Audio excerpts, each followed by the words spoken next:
Bonjour à tous, je m'excuse pour la tenue horrible que j'ai, mais bon, j'ai la flemme, franchement la flemme. Bref, avant toute chose, restez jusqu'au bout de la vidéo, j'ai un petit quelque chose à vous demander, je vous laisserai me répondre. Mais avant toute chose, mais on va faire, pardon, je suis désolée, je suis un peu à l'ouest.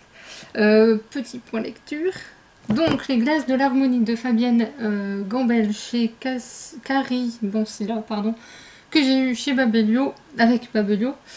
Alors un livre sympa, rafraîchissant puisque on surfe sur la mer tout le long du livre. C'est très coloré, très rafraîchissant et c'est une histoire sans prise de tête. Vraiment, si vous voulez lire un truc sans prise de tête et rafraîchissant, voilà. Pour les jeunes, ça risque, si ça peut le faire aussi. Par contre, si en tant qu'adulte vous cherchez un truc plus recherché, là faut pas y aller. Dans le sens où l'action est là, certes, mais l'autrice s'embarrasse pas de détails, on fait A, B, C, D, point final, et on va pas plus loin. Mais c'est pas gênant. Pour moi, c'est pas gênant. J'ai lu ça comme une fleur, enfin, ça m'a franchement pas dérangé. En plus, la couverture, je trouve qu'elle va vraiment bien avec l'histoire, puisqu'on suit Harmonie, dont le frère a été opéré des amygdales et doit manger des glaces, sauf que on est dans un monde où la fraîcheur, le froid n'existe pas, l'électricité coûte la blinde. Enfin, c'est déjà le cas dans notre monde, mais dans leur monde c'est encore pire. En plus, ils n'ont pas les moyens de payer tout ça. Du coup, Harmonie, elle fait des économies, elle revend des trucs, enfin, fait son petit marché, quoi. Et jusqu'au moment où elle va se retrouver dans l'industrie qui fabrique des glaces et qu'elle va les aider à créer la nouvelle recette. C'est un peu le principe de l'histoire, et il y a un tout petit danger avec des pirates, je vous laisserai découvrir si vous voulez. Maintenant, moi ça m'a vraiment amusé, surtout comment Harmonie décide de faire les glaces, comment ça se passe dans l'usine avec elle. J'ai trouvé ça super fun et je me suis dit, mais mon dieu, que ce serait bien que ça se passe en vrai. Enfin, peut-être pas à ce niveau-là, mais au moins que ce soit plus coulant dans les entreprises quelquefois, parce qu'on nous met une pression, alors que si on nous laisse faire, c'est ce qu'elle veut dire d'ailleurs. Enfin bref, on serait peut-être plus performant. Moins pour d'autres, mais je pense que quand vous êtes content, voilà. L'élu de Loïs Laurie de chez Folio, qui fait partie de la saga Le Passeur que j'ai lu, le 1 et le 4, oui, en toute logique, mais je ne savais pas. Autant le 1 et le 4, je les ai trouvés très liés, autant celui-là, je ne lui ai trouvé aucun rapport avec les autres. C'est pas une critique. Enfin si, c'est une critique, mais j'ai réussi à le lire malgré tout. J'ai apprécié l'histoire, mais elle m'a laissé sur ma faim parce que c'est pas une vraie fin, c'est pas une conclusion. Et je sais pas comment l'héroïne va faire pour changer les choses. On ne peut que sous-entendre, et c'est chiant. C'est pénible. Parce qu'on aimerait avoir une suite. Alors j'ai pas le tome 3. Et alors est-ce que la suite serait dans le tome 3? Je sais pas. C'est même pas marqué dedans. Dedans il n'y a rien sur les autres livres de Loïs Laurie. Donc je suis en pleine interrogation. J'ai lu le résumé du tome 3 qui m'a rien dit par rapport à celui-là. Alors je me pose beaucoup de questions. Pour ceux qui ne sauraient pas, on suit Kira, une jeune une fille qui vient de perdre sa mère et qui a un handicap, sauf qu'elle vit dans une société où le handicap n'est pas admis. Et en fait, elle va se faire éjecter de ses terres, mais les hautes instances de la ville où elle vit vont l'engager comme brodeuse puisqu'elle a des doigts de fée. Et en fait, elle va avoir l'envers du décor, mais c'est écrit de telle manière que ça ne choque pas. Il faut vraiment être attentif et analyser le texte. Parce qu'on se rend compte que sous cette apparence stable, posée, calme, etc., dehors il se passe autre chose, et même à l'intérieur, elle se rend compte que tout n'est pas si rose que ça non plus. Mais elle reste toujours très détachée à tout, et c'est ça que j'ai aimé chez Kira. Elle reste toujours elle-même, quoi qu'il arrive, où qu'elle aille, elle ne change pas qui elle est. Et ça m'a vraiment plu. Seul hic, je vous dis, c'est que la fin n'est pas une vraie fin, et le deuxième, c'est que j'ai pas trouvé de rapport avec le passeur. C'est les seuls points qui m'ont un peu gêné, mais après le reste, c'était pas mal. Le sabotage amoureux de Amélie Nothomb chez Magnard. Pardon, mes voisines ont commencé. Oui, c'est l'heure. Pardon. J'ai pas trop accroché. J'aime beaucoup Amélie Nothomb. J'ai lu 2 livres d'elle, je crois, ou 3, je ne sais plus. Enfin, je me suis paumée en cours de route avec elle, mais j'ai lu celui-là parce que je voulais à tout prix vous faire une vidéo cette semaine. Et ça l'a pas fait. On est en Chine, une Française débarque avec sa famille parce que son père était nommé là-bas. Ils vivent dans un quartier avec que des enfants, enfin que des familles étrangères à la Chine. Et en fait, ils vont s'amuser à faire une guerre entre eux, une forme de seconde guerre mondiale, mais version enfant. C'est-à-dire que les Allemands, là, non, on n'en veut pas. Et ils sont très très très très violents. Et ça m'a pas plu, cette violence gratuite, que les parents n'agissent pas tant que ça parce ils ont trop de problèmes de leur côté avec la Chine, machin, nanani, nanana. On ne parle pas beaucoup de la Chine, on ne parle pas beaucoup des parents, et c'est ce qui m'a gêné déjà. Deuxième point, c'est que l'héroïne, je n'ai pas accroché à sa façon d'être, à sa façon de se comporter. Et elle tombe amoureuse d'une autre jeune fille qui m'a insupportée de bout en bout.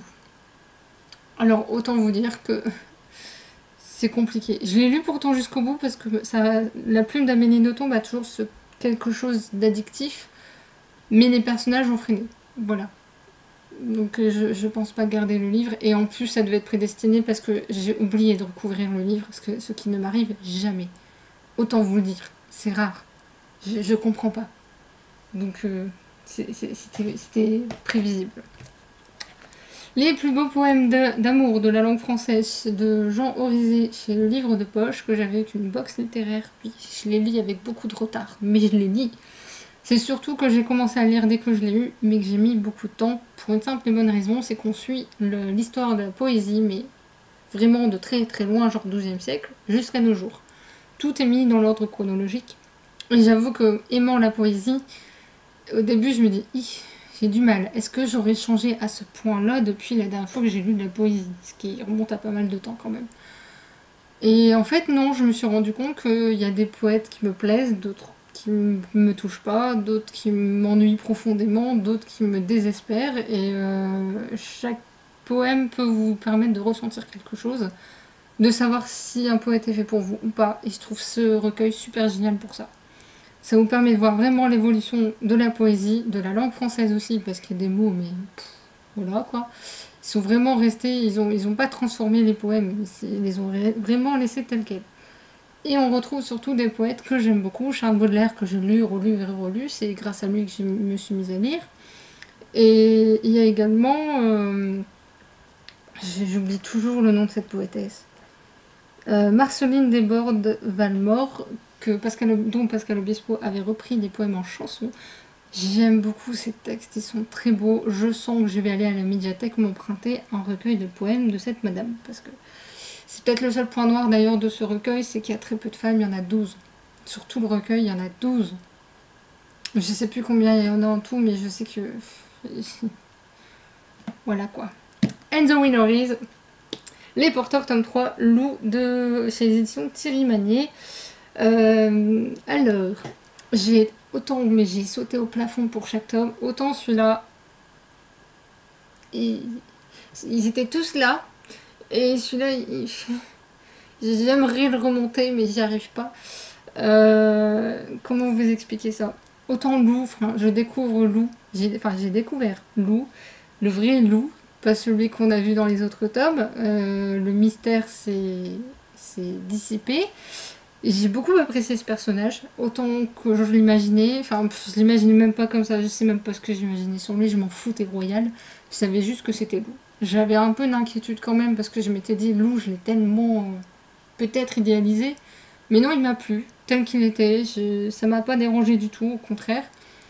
Il y a surtout aussi autre chose qui m'a plu, c'est que Flo, par exemple, le personnage de Flo, je n'en dirai pas trop pour ne pas spoiler, mais Flo est le porte-parole d'une catégorie de population dont on parle très peu en France. Et je sais que certaines blogueuses ont trouvé que cette saga était homophobe, était transphobe, etc. Et je trouve que non, au contraire. Je veux dire, vous avez toutes les catégories de population, vous avez les LGBT, et il y a vraiment de tout, il y a tout pour plaire à tout le monde. Et ça m'agace quand je lis ça, parce que ces gens se sont contentés du tome 1 qui est une présentation de cette dystopie. Tome 2 est une continuité, et tome 3, voilà, il explique tout. Et il montre que quoi qu'on fasse, de toute façon, les laboratoires auront toujours gain de cause. Voilà. Et malgré tout, ce qui m'a peut-être gênée, c'est la résolution de l'histoire. dans le sens où j'ai l'impression qu'on reprenait le combat, si je peux dire ça comme ça, qu'à la moitié du livre, et que en plus on sait plus trop qui est l'ennemi réellement. Est-ce que c'est pas comme l'échelle de l'humanité, vous savez, c'est un peu le même principe. Est-ce que je sais pas. Et la fin en plus n'est pas une vraie fin. Alors est-ce que c'est pour dire que si on se bat pas, ça fera pareil dans notre société? Je pense, peut-être. Mais du coup, à la fin, j'étais là, et après, si elle veut faire un tome 4, moi je veux bien, hein, parce que je veux une fin. C'est aussi bête que ça. Parce qu'au final, il n'y a pas de fin, et pour certains personnages, autant je lui dis. J'ai pas dit bien fait pour eux, parce que tous les personnages, en fait, ils ont du bon et du mauvais en eux.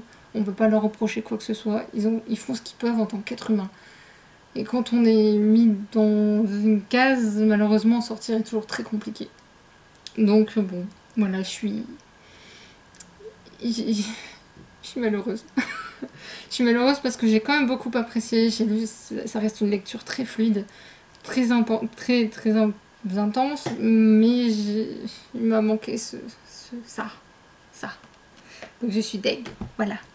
Et maintenant, je vais vous poser une question très importante. Je fais une formation sur la science-fiction. On me demande de faire un devoir à partir d'un livre que j'aurais lu ou d'un film que j'aurais vu. Sauf que les films, je les ai vus il y a très longtemps, que j'ai pas forcément envie d'emprunter le DVD ou de regarder le film à nouveau. Je suis pas télé, donc pas écran, donc voilà. Donc j'ai sélectionné les livres sur la liste, ceux que j'ai en tout cas, et vous allez choisir pour moi le livre que je vais lire en sachant qu'il faudrait que je le lise au maximum pour le 20 juin. Ça va être chaud.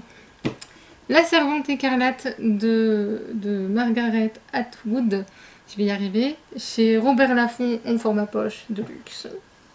Je suis censée l'avoir lu depuis longtemps, donc logiquement je devrais choisir celui-là. Mais je me dis s'il passe pas. Le maître du haut château de Philippe K. Dick, ce serait peut-être bien de le lire aussi, celui-là. Hein, parce qu'il il a acheté l'été dernier. Celui-là, je pense que je vous interdirai parce qu'il est long et apparemment il est costaud à lire. Silo de Hugh Howey chez Babel, je crois. Oui, Babel, c'est marqué dessus. Mais vous voyez l'épaisseur, ça me refroidit parce que 20 juin, ça fait loin. Déjà que j'en lis un costaud. Et enfin, Jules Verne, 20 milieux sous les mers, dans une très très belle édition. Donc voilà, il faut choisir un de ces quatre-là à lire pour le 20 juin maximum, en sachant que je dois rendre un devoir sur ce livre pour donner la définition de la science-fiction à partir du cours et du livre. Voilà. Donc je vous invite à voter en commentaire, je ne ferai pas de document, je n'ai pas envie, j'ai une grosse flémingite. Voilà. Je vous remercie par avance de votre soutien moral et je vais vous laisser là et vous souhaiter une bonne soirée et une bonne fin de semaine, continuité de semaine, on va dire ça comme ça. Au revoir!